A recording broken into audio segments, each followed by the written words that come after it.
Hola, bienvenidos a la tercera, perdón, a la cuarta clase de ética aplicada. En las sesiones anteriores hicimos un contexto más o menos global de por qué, que nos permitiría explicar por qué la ética es importante y cuáles son o en qué reside las problemáticas actuales, las problemáticas éticas actuales.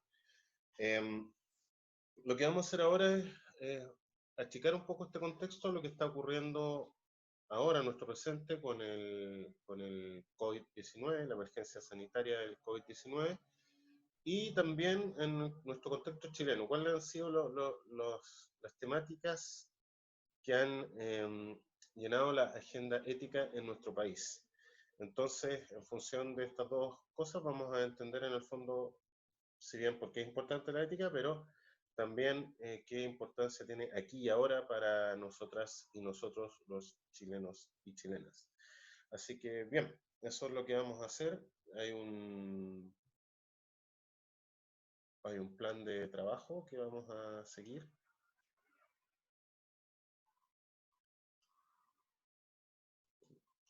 Está ahí, ¿no? Vamos a ver primero, en fondo, qué significado puede tener la ética en estos tiempos complejos.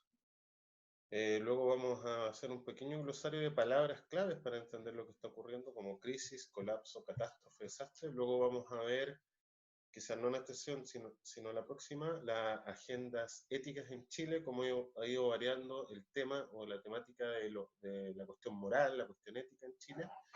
Y finalmente vamos a analizar algunos de los problemas ético-políticos que surgen con esta pandemia global.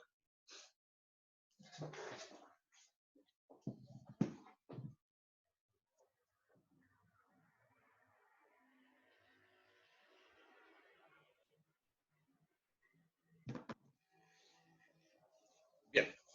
Eh, bueno, no lo hemos dicho hasta el momento, pero es importante quizás dar una primera aproximación a una definición de ética.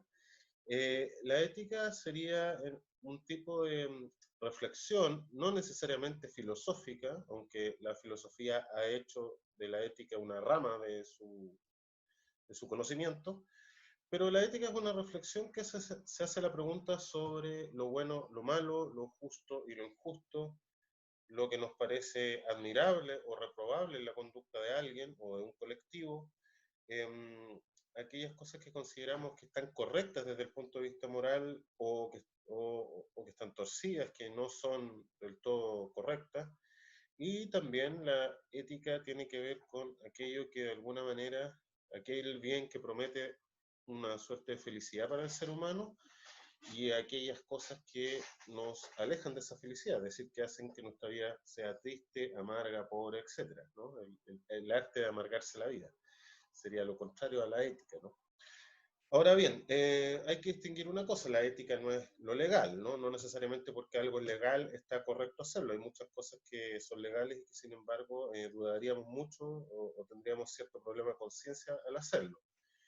Y por otra parte, la ética no necesariamente son las costumbres o las normas sociales que están aceptadas en una sociedad determinada, ¿no? Muchas veces la ética personal, por ejemplo, puede estar en conflicto con la moral que hay vigente en una sociedad. Por lo tanto, eso es una cuestión que vamos a ver. Ahora, la ética aparece justamente cuando hay un problema de orientación en nuestro mundo porque ha ocurrido una crisis, un colapso, un desastre, y eso ha desmoronado de alguna manera nuestras certezas, nuestras certidumbres. Esto hace que en la ética se nos haga pasta de alguna manera con una postura que podríamos llamar filosófica, ¿no? Cuando ya no tengo claro cómo tengo que comportarme con los demás, qué es lo que realmente me hace feliz, etcétera, aparecen inmediatamente preguntas sobre el mundo, sobre quién soy yo, qué es lo que quiero, qué es lo que tengo que hacer, sobre los otros, ¿no? ¿Qué responsabilidad tengo con los otros? ¿Cuál es mi grado de compromiso con los demás? Con estos que son cercanos a mí, mi hijo, mi pareja, etcétera, mis estudiantes, y qué grado de responsabilidad tengo con aquellos que son, como llamarían algunos, unos lejanos morales, ¿no? Hay próximos morales, las personas cercanas, ¿no? Que naturalmente uno tiende a tener preocupación sobre ellas, pero ¿qué pasa con estas personas que no son parte de mi vida? Tengo deberes, tengo responsabilidades o compromisos de tipo moral con ellas. Finalmente también las etapas de crisis, y en particular, por ejemplo, esta pandemia que estamos viviendo, nos enfrenta a la cuestión de la muerte, ¿no? Y la cuestión de la muerte suscita un montón de preguntas sobre qué tipo de vida vale la pena vivir, qué tipo digamos, de, de jerarquización tengo que hacer respecto a las cosas que me importan y que no me importan en la vida, qué es lo realmente importante, qué es lo que no tiene importancia, y por lo tanto, entonces, de alguna manera la ética o ser una persona ética tiene que ver con ser una persona reflexiva y que tenga cierto nivel también de profundidad, de llegar a estas preguntas, ¿no? ¿Qué sentido tiene lo que está pasando? ¿Qué tengo que hacer con mi vida? ¿Qué debo hacer? Em, ¿Qué es lo que puedo saber con certeza? ¿Qué me hace feliz? ¿Cómo tengo que relacionarme con los demás? ¿Cómo deben organizarse nuestras instituciones? ¿No? Un sujeto ético no da por sentado estas cosas, sino que se hace la pregunta. Por lo tanto, uno debería decir que la posición de la reflexión ética no es tanto la que nos da respuestas prehechas, sino más bien es la que se hace preguntas respecto a la forma en que hemos organizado esta vida.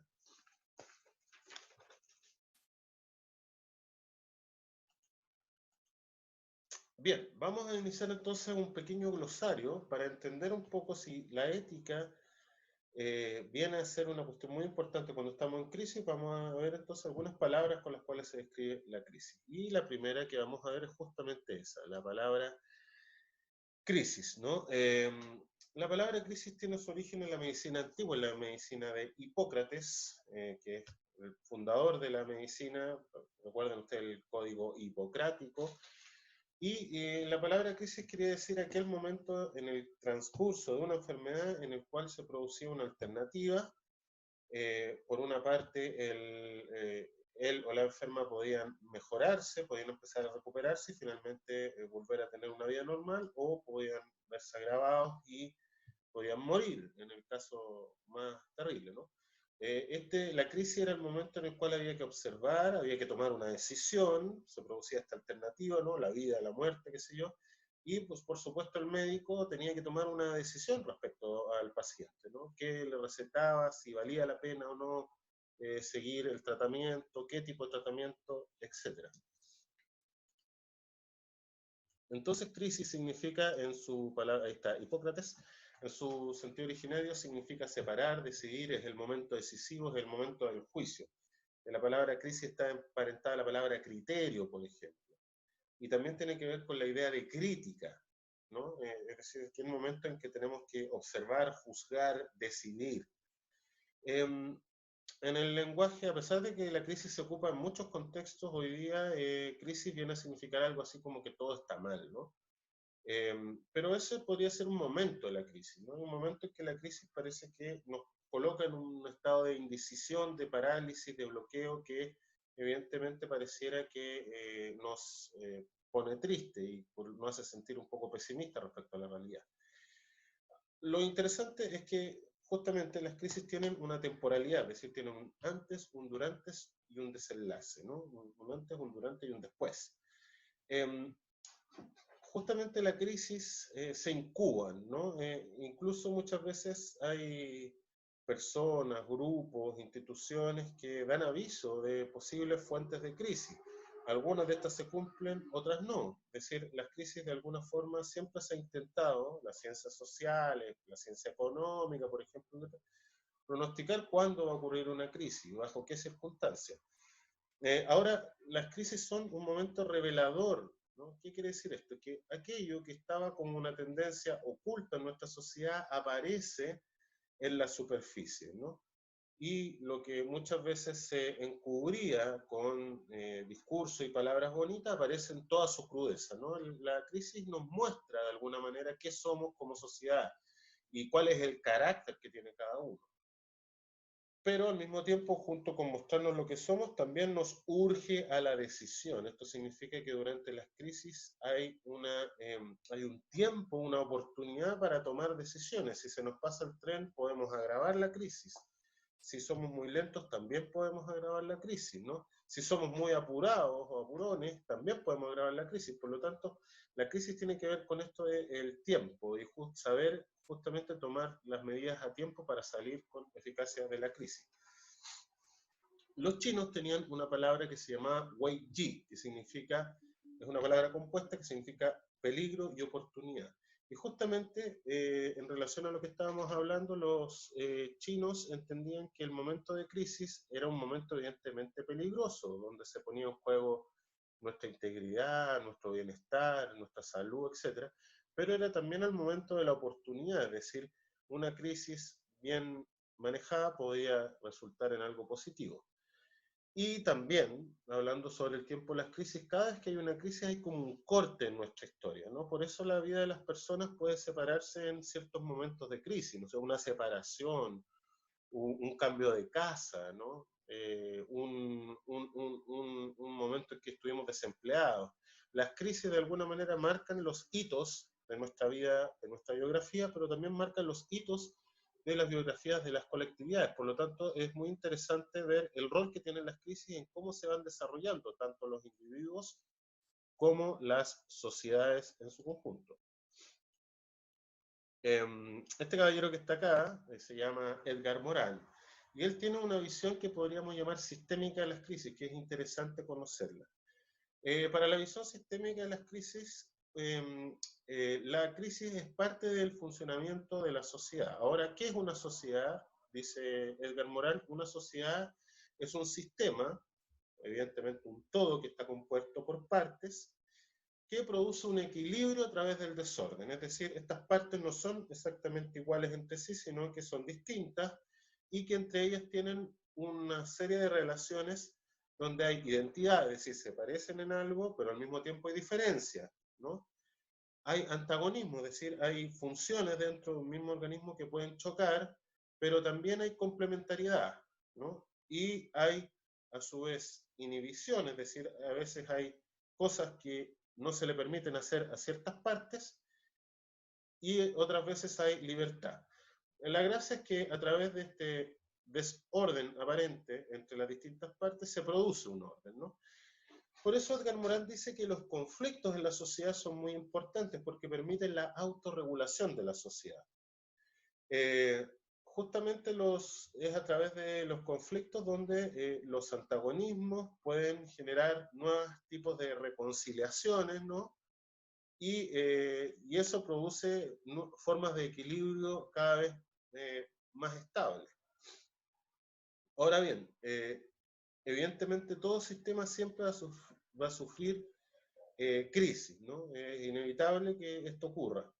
Y Edgar Morin habla de 4 elementos que hay que considerar, ¿no? Las crisis primero son perturbaciones. ¿Qué significa que sean perturbaciones? Que hay un equilibrio que se ve perturbado, se produce una desorganización.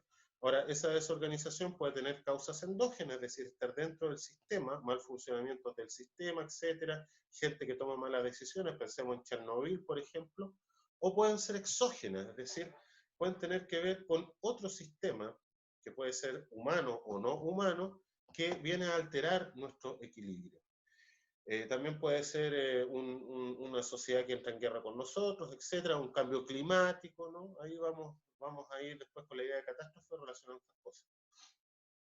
Una crisis también produce un fenómeno de bloqueo o parálisis. El bloqueo ocurre justamente cuando dos funciones que hay dentro de un sistema chocan entre sí, cuando se vuelven incompatibles.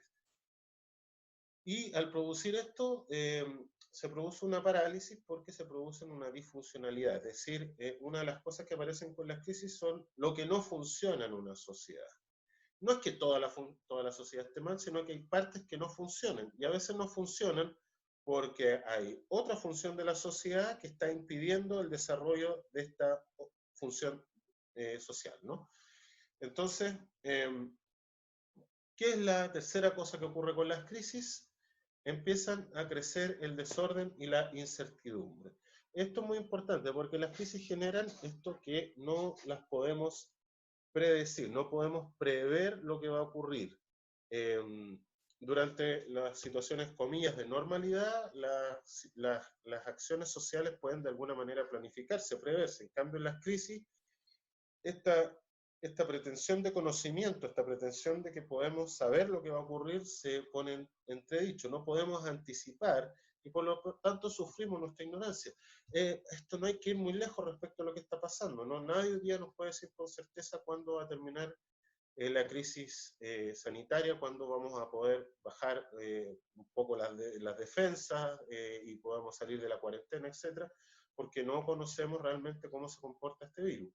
Entonces, las crisis nos enfrentan al grado o nivel de conocimiento real que tenemos, y ese conocimiento a su vez tiene que ver con nuestra capacidad de decisión. Sin conocimiento es muy difícil tomar decisiones, ¿no? Ahora bien, el último elemento que podríamos llamarlo, ya relacionarlo con el tema catastrófico, sería la muerte sistémica, ¿no? Esto significa que pueden pasar con un sistema dos cosas. O, por una parte, está el nivel de la crisis que se produce una dispersión total de una sociedad, es decir, cada parte se separa y queda desconectada del resto, o una rigidez total, que es decir, que el sistema es incapaz de cambiar y cada vez más va decreciendo en torno a los recursos que tiene para enfrentar una crisis, ¿no? Así que, de alguna manera, ambas de estas cosas, es decir, si una sociedad se fragmenta y pierde comunicación, pierde capacidad de coordinación, de organización, o si esa organización es demasiado estrecha, podemos enfrentar un escenario catastrófico. Bien, hay otro autor que se llama Jared Diamond, que está acá, que escribió un libro sobre el colapso y otro libro sobre las crisis. Este autor compara un poco lo que ocurre en las crisis personales con lo que ocurre en las crisis nacionales. Y él ve que hay una estructura similar, hay ciertos elementos para hablar de cuándo estamos en crisis y cuándo no estamos en crisis, ¿no? Él identifica alrededor de 12 elementos que tienen que ver o que son claves cuando estamos hablando de atravesar una crisis, ¿no? Lo primero es reconocerse en una crisis, ¿no? En el caso de los países esto requiere grandes acuerdos para, primero, salir de la negación, es decir, no está pasando nada, está todo bien, sigamos tranquilos con nuestra vida, requiere ciertos acuerdos y requiere también cierta capacidad de comunicar al público que se tiene la autoridad para poder, en el fondo, resolver los problemas. Un segundo elemento es aceptar la responsabilidad. Esto quiere decir que salimos de dos discursos que podían ser de alguna forma negativos. Uno es el discurso de la víctima, ¿no? Alguien nos hizo esto, etcétera, etcétera, etcétera, somos inocentes, qué sé yo. Y por otra parte, salir también del discurso de la negación, porque esto bloquea nuestra capacidad de asumir responsabilidades. Ahora, para asumir responsabilidades es necesario construir un cerco. Esto las personas y los países tienen que hacerlo cada vez que enfrentan una crisis. ¿Qué significa construir un cerco? Cuando hay una crisis ocurren muchas cosas, Algunas las podemos manejar, otras no. Lo importante es aislar de todo lo que ocurre aquellas cosas que efectivamente están agudizando la crisis, ¿ya? Y aquellas cosas de las cuales me puedo hacer cargo con cierto sentido de urgencia y rapidez, ¿no? Entonces la construcción del cerco permite que podamos empezar a vislumbrar soluciones para los problemas que tenemos. Luego tendríamos la obtención de ayudas, tanto cuando atravesamos una crisis es muy difícil que uno las pueda solventar solo, sino que necesita ayudas. En caso de las personas, ayuda de amigos o terapias profesionales, y en el caso de los países, ayuda internacional. Un elemento importante cuando enfrentamos las crisis es adoptar un modelo. Todos nosotros conocemos personas que han atravesado crisis, por ejemplo, una crisis matrimonial, y de alguna manera nos servimos de su consejo muchas veces o de su propio ejemplo de cómo hicieron para salir de esta crisis. Lo mismo ocurre con los países. Los países enfrentan muchas veces crisis que ya han vivido otros países y por lo tanto buscan ese apoyo. Las fortalezas identitarias. En términos personales existe algo que se llama la fortaleza del ego, del yo, que es lo que permite que una persona sepa quién es y cuáles son sus fortalezas y ocupar esas fortalezas de manera efectiva para salir de una crisis. En el caso de los países sería la identidad nacional, porque equivaldría a preguntarse qué características culturales tiene nuestro país que pueden jugarnos a favor a la hora de enfrentar la crisis del COVID-19.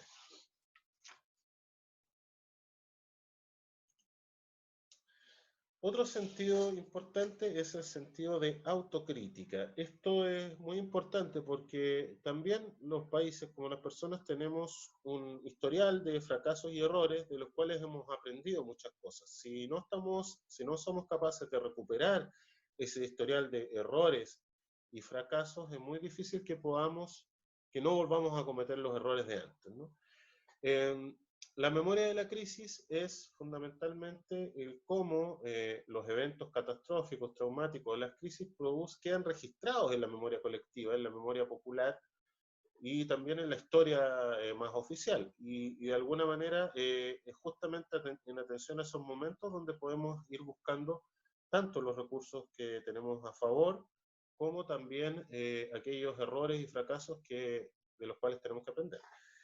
La paciencia es clave. La paciencia tiene que ver con el manejo del tiempo, ¿no? Es decir, cómo somos capaces de saber que hay ciertas cosas que, por mucho que queramos, no van a ocurrir al ritmo de nuestros deseos, pero y también eso nos sirve para manejar una serie de emociones asociadas a las crisis que también espero que las podamos revisar, como el miedo, la ansiedad, la angustia, etc. Los valores centrales dicen relación justamente con estos elementos de identidad nacional o colectiva que ponemos en juego cuando enfrentamos las crisis y que de alguna manera son recursos positivos o a favor.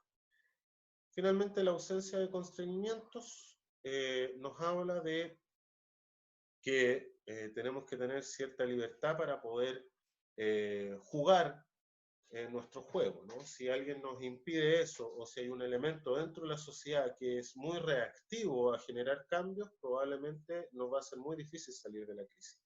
Por eso es tan importante cierta función política de lograr acuerdos durante la crisis, ¿no?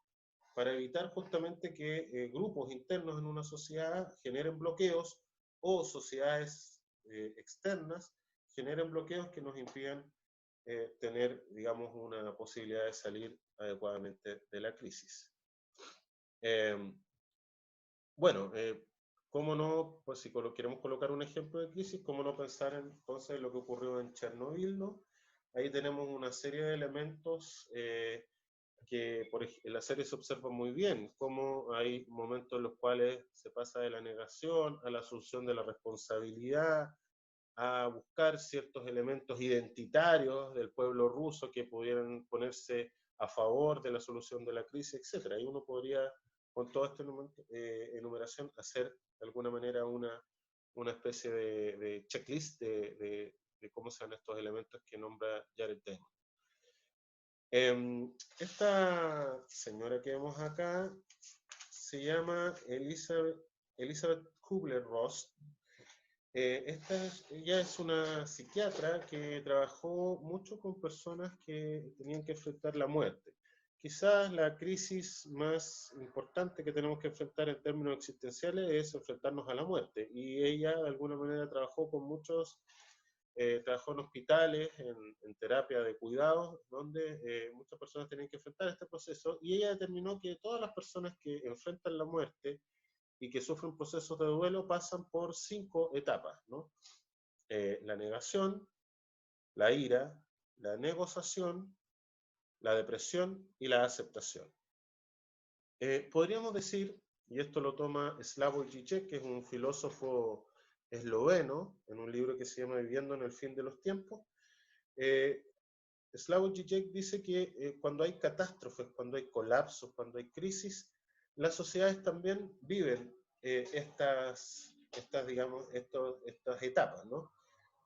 Hay negaciones ideológicas, por ejemplo, la que hace Trump del cambio climático. Dice, no, esto no es así, yo tengo otros expertos, otros científicos, negando lo que dice toda la comunidad internacional, ¿no? Y entonces dice, desde una cierta postura o doctrina política, económica o incluso religiosa, se niega ciertos problemas que están ocurriendo.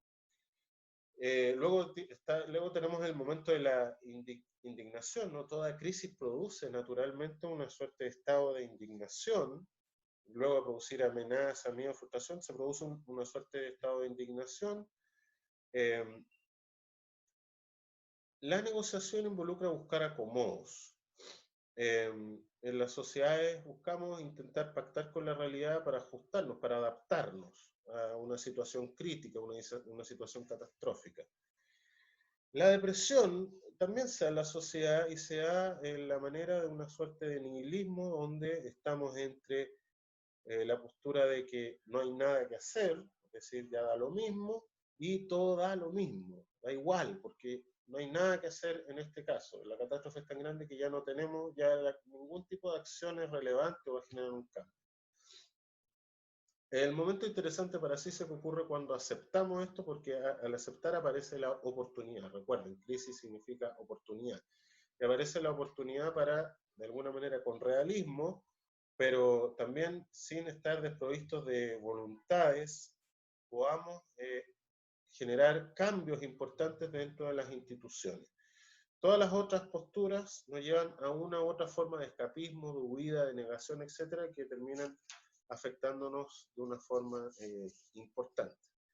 Vamos a ver cómo estas 5 etapas y todo lo que hemos dicho de la crisis se ven en 2 formas en las cuales se manifiesta grandes dramas humanos como son el colapso y la catástrofe. Y vamos a ver estas palabras cómo nos ayudan a discernir lo que está ocurriendo actualmente. Les doy las gracias por haber estado a atender esta rápida clase sobre las crisis y vamos a